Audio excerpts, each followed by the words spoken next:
Interesting one for you today. I hopped on with Jason Burke of Locked On A's on Tuesday afternoon. We discussed Monday's Sean Murphy trade, how we felt about it after we had 24 hours to sleep on it, and from Oakland's perspective, why they would have taken this deal over perhaps some of the different offers that were reportedly out there, like from the Cardinals. Interesting conversation. Hope you enjoy. You are Locked On MLB Prospects, part of the Locked On Podcast Network, your team every day.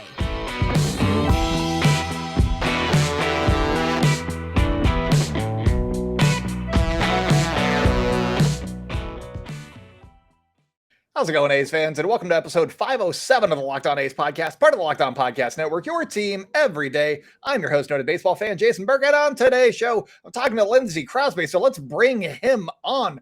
How's it going, Lindsey? I'm doing well. It's a busy time of year right now. It's always fun to be here and talk prospects with you guys because I feel like that's kind of what you're about right now. Yeah, this is your favorite trade of the offseason so far, so that's got to be super great. We'll get into that here in a second, but before we do, thank you, everybody, for making Locked On A's and Locked On MLB Prospects your first listen of the day. We're both of us, available wherever you like to hear podcasts. So subscribe to the YouTube channel, like, comment, subscribe over there, set the alerts so that you know when we post, because it's all the time. You can follow me over at @JasonB on Twitter. The show is at Locked On A's on Twitter and Instagram. Lindsey, where can people find you? I'm on Twitter at Crosby Baseball. The show is on Twitter at Locked On Farm. Obviously, you can find us on YouTube and wherever you get your podcasts. And if you have questions for the show, LockedOnMLBProspects@gmail.com. We do that mailbag every single Monday. That's a fun time too, because I'm always waiting to hear about prospects, and you got to, I mean, your whole show is prospects, but you can also write in and find out what you want to know. If you're an A's fan and you want to know more about this trade from Lindsey and have like a specific question that I don't ask here, you can just write to Lindsey. Why not? It's a great idea. Go do that. Direct line literally comes straight to me. So there you go. All right. So I spoiled it a little bit. You said that this is your favorite trade that the A's have ever made. This is sarcasm. First impressions of this deal, what were you thinking as you were getting this piece by piece? I know that a lot of Twitter were dunking on the A's the entire time. So where did you fall? That was the hard part, right? The stuff is trickling in. And as things are trickling in, the two things that I'm watching for is what the A's are getting back. And because that's obviously going to be the prospects. Yeah. And then when I heard the Brewers are part of the trade, I'm like, okay, what are they giving up? And I kept waiting for both of those things to fill out some more, and they kind of never did. And so when I got the tweet that said final trade, and it was all three parts, I kind of stopped and I was like, why were the Brewers in this? And that was it for the A's. Like that was the return. Mm-hmm. And I've had 24 hours to sit on it now. The show that I put out for Tuesday, I think, was titled like possibly the worst A's trade ever. I hated it at first. I did not like it at first. And to me, it was one of those, you gave up the best player by far in Sean Murphy. And people who don't understand that, like, I'm sure you've heard it play, but let's reiterate. I mean, one of the three best catchers in baseball from an offensive perspective, the three closest comps from like WRC plus and the hitting profile for Sean Murphy was JT Realmuto, Francisco Lindor, and Carlos Correa. And Carlos Correa is about to sign a massive free agent contract. And how much is Sean Murphy going to cost? $3.5 million. He's $20 million less than any of those guys while giving you that production and also being a catcher. It's amazing. And being a very, very good defensive catcher. I mean, he's one of the best defensive catchers in baseball. And so like it's a very, very good trade for Atlanta, a team that was very strong offensively at catcher, but defensively, Travis d'Arnaud is above average, but William Contreras was below average. So it brings them up to a new tier of production offensively and defensively. But I was underwhelmed by the return, and I think a lot of it was because of some of the feelings I had about Asturi Ruiz. I still don't necessarily know if I valued him correctly, but from everything that I've read, people that I've talked to, the A's are very high on the potential of Esteury Ruiz. And so that was the main catalyst to get this deal done. It's interesting when you look at the reported package that they were talking to the Cardinals about. Yeah, it was a lot more impactful players as far as a Gordon Graceffo, possibly a Nolan Gorman. I mean, it was more impactful players than Esteury Ruiz and Kyle Muller, but they're happy with what Esteury Ruiz can do, provided he reaches his potential. Potential is the big thing with Esteury Ruiz, right? He's on his fourth organization now. Since he was a 2015 IFA, which is always a little bit concerning. But if you look at what he did last year, he's still a younger player. I think he's 23 now. Yeah.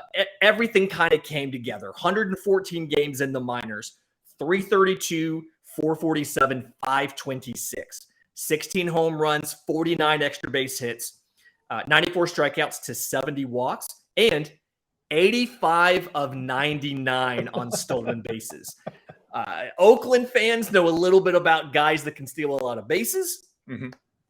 The speed is real. I think that's one of the things that I was underrating is I wasn't properly giving him credit for, something close to 80 grade speed. I kind of had him as a 65. I'm like, yeah, he's really fast, but I don't think I understood exactly how fast he was until I went back and watched some film.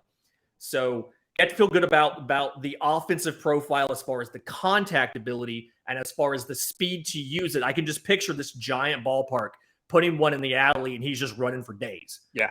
I mean, I think he was in the 98th percentile in sprint speed. He only played like 17 games in the majors, but that's good. You could also very potentially improve upon that. And I think MLB Pipeline, I think it was them. They had the 80 grade speed. So I was like, oh, okay. So he can run. And yeah. I tweeted this out from Locked On A's. I feel like my theory here is that the A's realized that the last time that they lost 100 games, it was the year that Ricky Henderson debuted. But it wasn't a full season. So going into his first full season, they needed somebody like a Ricky Henderson. So they went and got a guy that stole 85 bases last year in the minors. And we're like, yeah, so now we're just repeating history 40 years later. Done. So they got their Ricky Henderson. I'm not saying he's Ricky Henderson. I'm just saying he stole a lot of friggin' bases last year. And they said that it wasn't part of why they were targeting Ruiz, but maybe that's just them not trying to show their hand. But there are rule changes coming to the big leagues. You can't throw over to first base all the time. He might be able to steal some bases in the big leagues. And if he can get on base, that is. That's going to be the tricky part because his hard hit rate, not great. But can he put the ball where he wants? Let's see. That's going to be the question, I think, for at least initially in 2023. Can he guide the ball around however they shift him? Yeah, and in previous years in the minors, you touch on the power not necessarily being there. He has really good bat speed, decent raw power, but he struggled with swing decisions out of the zone. And when you see the turnaround in the profile, in the batting average, in the on base, and then in the power numbers, it comes from better pitch discernment, not chasing and making quality, not necessarily a barrel, but getting quality contact on the balls that he did get a hold of. Now, if he catches something middle, can he pull it out? Yes. But I think the proper way to think about this for next year is, and Steamer does a really good job right now of kind of projecting out what they expect from him. He's going to strike out about 20% of the time, but he's going to walk 8 to 10% of the time. He's going to bat probably around 250 with a slugging probably just under 400. But he's going to steal 30 plus bases. He's probably going to be able to get to 10 home runs, and he's going to consistently be able to take additional bases. Now, defensively, I do want to warn you, he's probably at least next year going to grade out a little bit negatively on defense. This is something he started off in the infield. They converted him from short to second and then from second to the outfield because his hands weren't great, making the exchange and things like that. His arm is a little bit below average and he tons of speed, but he's still learning the reads, the routes, the reactions that you need to see from a center fielder. That's kind of how we evaluate what a center field prospect can do, is the read off the ball, the reaction, the physical reaction that they have, timeliness of that, and then the quality of the route they take to the ball. He's still working on all three of those things. So not going to be an amazing defender up front, but he has the physical tools as far as the athleticism, the speed, and the baseball instincts to get there. So a little bit of a work in progress, but once the defense comes in, if you can work on getting some of that raw power into games, he projects out to be, an above average center fielder. And the whole question on the ceiling is, where does the power go? I'm very intrigued by him. And this is something that I've talked about a little bit, but specifically with Ruiz, if you use baseballtradevalues.com, it, as I say all the time, it is a tool, not gospel. The A's very much lost this trade according to the tool, but I tried to put it in and it actually rejected it because it said there wasn't enough going back to the Athletics. I tried to put this in as a three-way trade, and it's like, you need another more value going this way for us to validate this trade. And I'm like, well, that's not great. But I think that for a team like the A's, they need to get some guys before they really, burst onto the scene and are not tradable players for the teams that they're trying to acquire them from. Mm-hmm. And the A's could end up doing well in this trade. It depends on how these guys develop and how the A's coaching staff coaches these guys up and gets them to grow. As of right now, not looking good. It could end up being a decent trade for the A's. We'll see. Today's episode is brought to you by our friends at BetOnline. BetOnline.net is your number one source for sports betting info, stats, news, and analysis. You get the latest odds and trends for every professional and amateur league out there. Pro football, college bowl season's going on right now.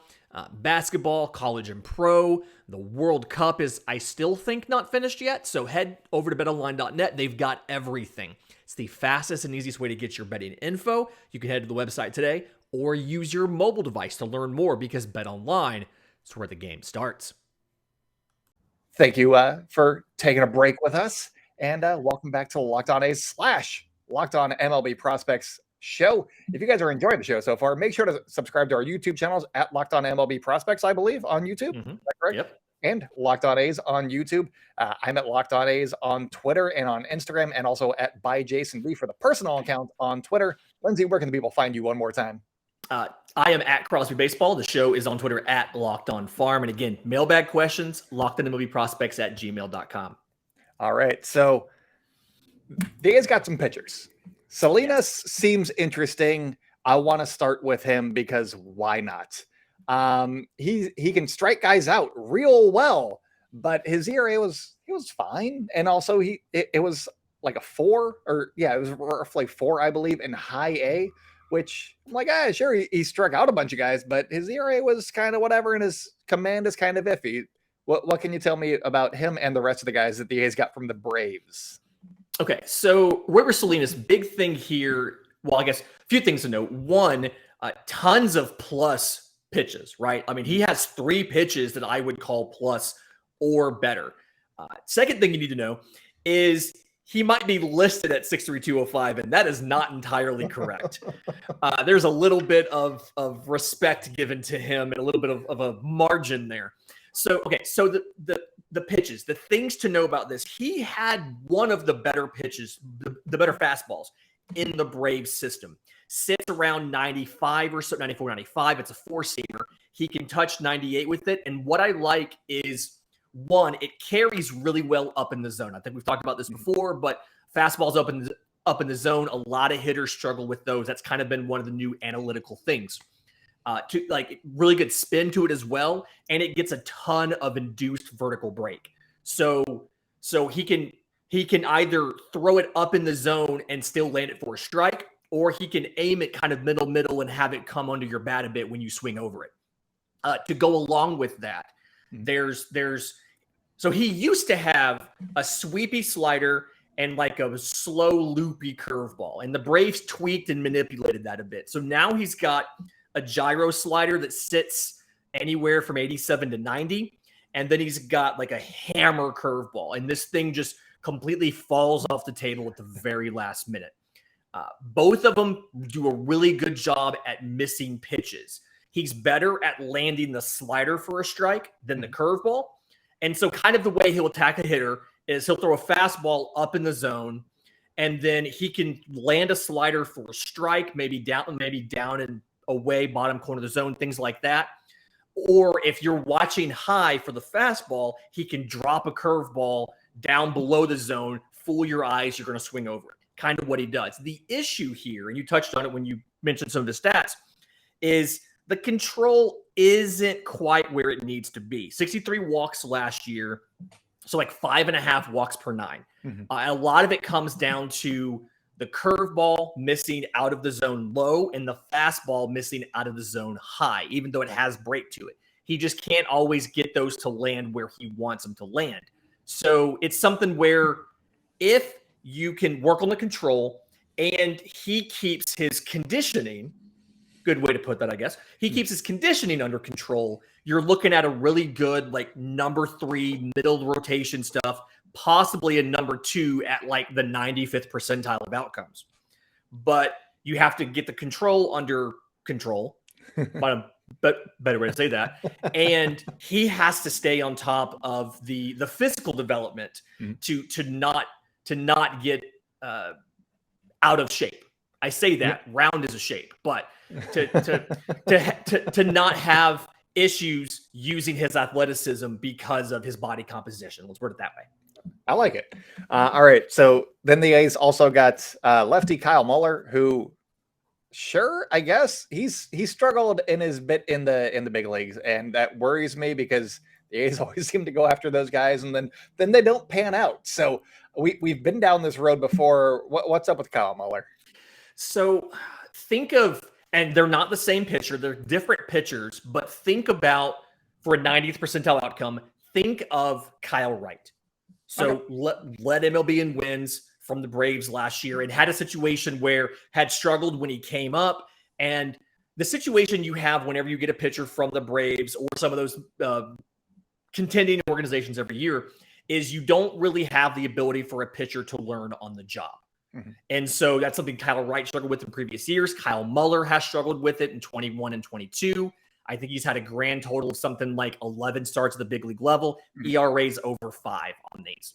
Yeah. But when you look at just his stuff, one, incredibly big, like huge body, 6'7", 250. He's a big boy coming out of high school. And so fastball is, I'd give it like a 70 grade. Sits 95, 96. He can get into the upper 90s with it, 98, 99. He's got really good extension because he's 6'7". So obviously the better extension you have, the more the pitch plays up from where you're throwing it. Again, really good up in the zone, something a lot of Braves pitchers just kind of have. The slider, I'd call it a plus pitch. Curveball's above average. They tend to blend together at times. The velocity difference is the big thing there, but they're both really good pitches. And then changeup is it's solid. He only throws it to righties. It's something where he just needs another pitch to get a righty out, but great velocity for a lefty. Walks, little bit of a question here too. You know, the slider's kind of a hard slider, but I've seen him. He walked more than 12% of guys as far as 21, even a little bit into 22. He simplified his windup a bit. That he doesn't go completely over the top now. Helped a little bit, but it's something where tons of upside. You just have to kind of work on the control. And if the control doesn't round around, I think he's a closer. But the fastball slider combo is too good to not work at the big league level. I'm also a little bit nervous because when Atlanta sends a pitcher out, it's like, well, you know, Atlanta's really good at developing these guys. He never really got a chance in Atlanta in 2022, and they threw a lot of pitchers at the big league level. It's like, well, why didn't he? And then are you the ones that are going to unlock it? I think maybe having consistent playing time could help because this stuff you just have to kind of learn it naturally, and he's going to get consistent playing time in Oakland. And they got one more pitcher. Well, what do you think about him, about Tarnok?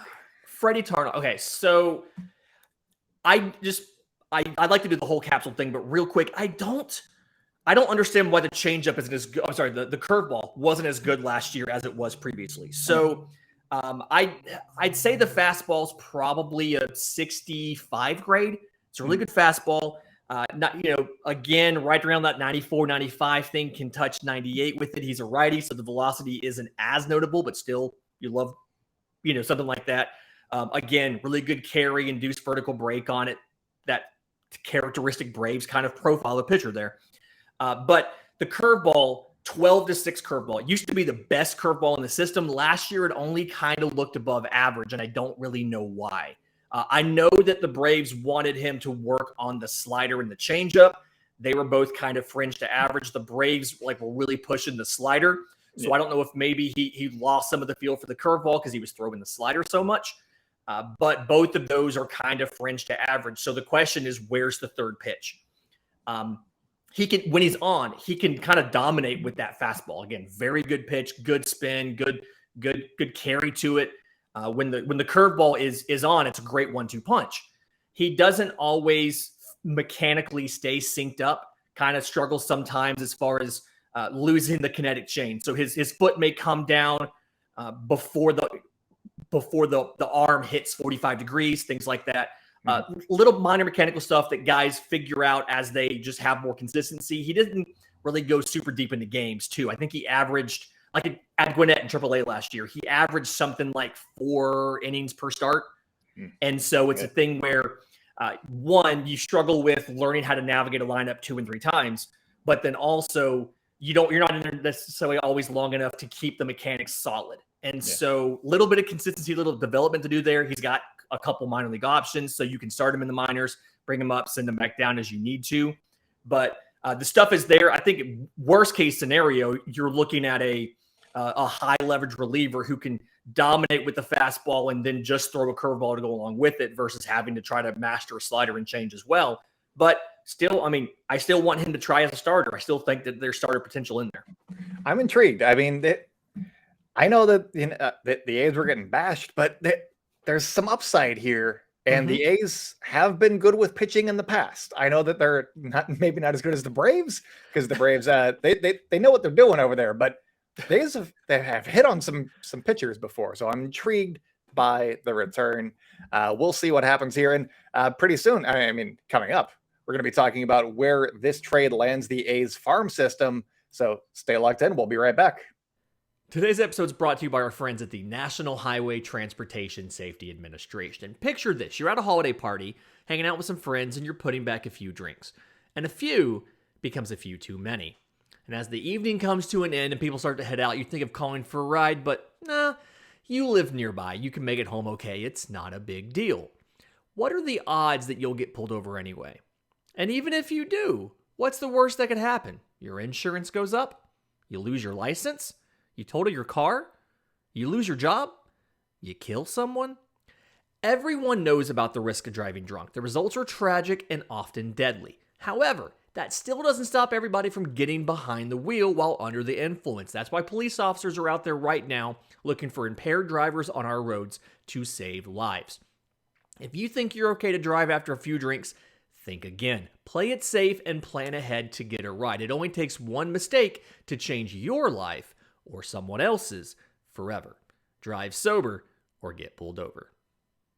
So let's get into it, Lindsay. Where do you think, what did this do for the A's farm system? You said that they were roughly middle, that they could be middle of the pack, maybe top 10 by the end of this trade. I don't know that they're there after this trade because they were trading from a bad farm system in Atlanta. So where are we looking at the A's right now?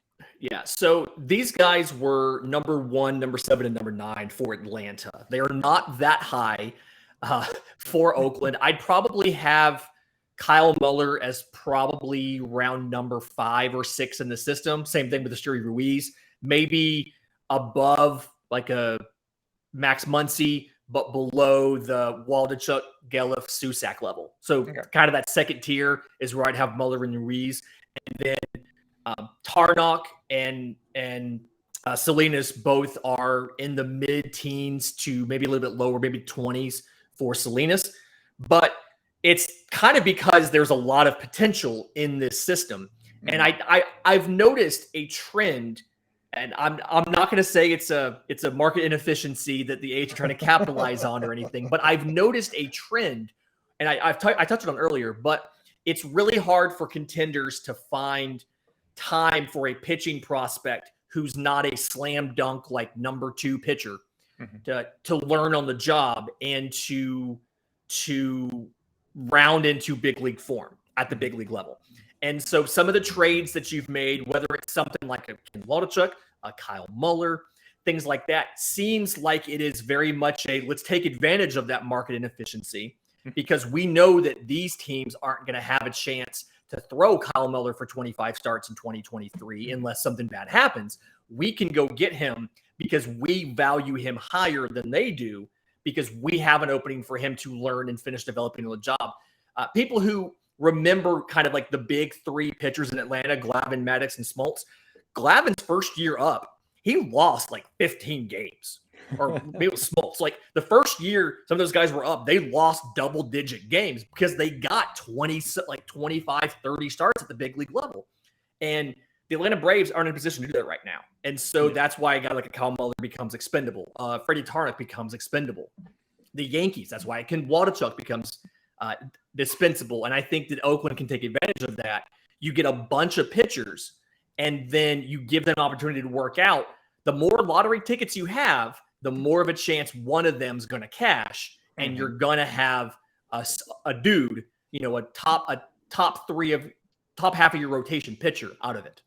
I think that's something that the A's do with a lot of these trades. A lot of A's fans are, done with 4-for-1 trades, myself sometimes included. But, I try to put a positive spin on everything. But I'm like, go get like 2 great guys as opposed to like 4 guys that I'm like, whatever. But I think that the A's reasoning is they need to not win, but, get something from all of these trades. And say, if you traded for like Kyle Lewis before, a while ago, he had a lot of injuries. He was rookie of the year, but then injuries again. That would have been a great prospect, but he hasn't really panned out at the big league level. But they would have won the trade on trade day. But I think that they try to avoid some of that, or incorporate that into their thinking a little bit in their valuations, so that they can go and get 4 guys and say one of them needs Tommy John surgery, doesn't pan out, and then hopefully, I mean, they're really banking on Ruiz in this deal, but if they bake in some of that stuff so that they get something from these trades as opposed to nothing, because they need to hit on these things a lot. And also, you said that Smoltz, Glavine, and Maddox, they struggled when they first came up, and I gotta say, it sounds like you're saying that the A's are about to win 15 straight AL West titles or something. 20? How many? It was a lot. So that you heard it here first. Lindsey Crosby has anointed the Oakland A's AL West gods. I don't care who it is, as long as somebody can stop Houston. I don't care who it is. Just somebody needs to knock off the Astros. No, I do want to say this. The A's, only team in baseball in 2022. The Oakland A's lost 102 games. Only team in baseball that swept the Houston Astros in 2022. So who's really the World Series champions right now? The A's can do it. Transitive property, it's you. There you go. hang that banner, the Transitive Property World Series. Hang that banner in the park. I love it. And maybe we don't even have to wait till 2024. Maybe they don't all have to lose 15 games this season. Maybe 2023. That's when it's happening, because they can already take the Astros. Easy cake. There you go. You've got their number already. Done. I love it. I'm feeling better about the trade, I gotta say. So thank you for that. I appreciate that. The A's also added a bullpen coach, Mike McCarthy, who is a young guy, very into analytics and turning guys around. Who was it? There was a reliever with the Twins. He did good work with him. He was like, hey, can you throw this pitch harder more often? Because you do really well when you do that. Because he'd been going back. Tyler Duffy, that's the one. And so I'm like, hey. Only Tyler Duffy. Yeah, just Tyler Duffy. And he turned into like a dominant reliever. So I want to know, like maybe Mike McCarthy is, I keep putting guys on his plate. I'm like, hey, go fix Adrian Martinez, teach him a 2-seamer. And then here's 3 more prospects from the Braves. He's going to have a lot of work cut out for him, but the A's brought him in. Maybe he can really sprinkle some fairy dust on some of these guys and turn him into some really quality arms. I'm very intrigued. He's one of those really interesting blends of baseball experience. I mean, he made it to AA as a pitcher, as well as education. He's got a bachelor's of science from Cal State Bakersfield. He has an MBA. He's working on a master's degree in sports and health science. And so he's really on that new wave of understands baseball from an experience level. He's done it. He's failed. He knows, like, he can understand why things happen. But then analytically, he also understands the science behind why these things are happening. And so those are the bridge guys that you need to not only embrace analytics, but to explain them and get the players to buy in. And like you said, he has experience getting players to buy in and making them into better pitchers. And so I think it's a great hire. He did AAA El Paso. I was talking to their radio man a couple months ago, and he had great things to say about the work that Mike McCarthy did in AAA El Paso with that pitching staff. So great hire. Feel really good about what he can do going forward. Very, very. I want to see what he does with the A's. Honestly, I have nothing but high hopes for Mike McCarthy. Not the one that you're thinking of, the A's one. But that is all that we got for you guys today. Thank you so much for making Locked On A's and Locked On MLB Prospects your first listen of the day. For your second listen today, check out the Locked On Sports Today podcast. From the games that matter the most to the biggest stories in sports, go beyond the scoreboard and behind the scenes with local experts and insights that only Locked On can provide. Locked On Sports Today. It's available on this app. It's available on YouTube. It's available wherever you get podcasts. So wherever you're watching or listening to this, go find Peter Bukowski and that handsome face of his, because you want to see it. So go to YouTube, check out Locked On Sports Today. Lindsay, thank you so much for taking the time and making A's fans hopefully feel a lot better about this trade now that we've had a sleep. You probably didn't win it, but you didn't fail. I'd give it a C, maybe C minus. Okay, I'm okay with that. C's get degrees, my friend. There you go. C's get degrees. All right. That's all that we got for you guys today. Make sure to follow Locked On A's on Twitter and Instagram. Subscribe to the YouTube channel at Locked On A's on YouTube. I'm at by Jason B. Lindsay, where can people find you? And so I'm on Twitter at Crosby Baseball. The show's on Twitter at Locked On Farm. The email lockedonprospects@gmail.com. All right, but that is all that we got for you guys today. So until next time, go out and celebrate good times, A's fans, and I will talk at you tomorrow. You are Locked On MLB Prospects, part of the Locked On Podcast Network, your team every day.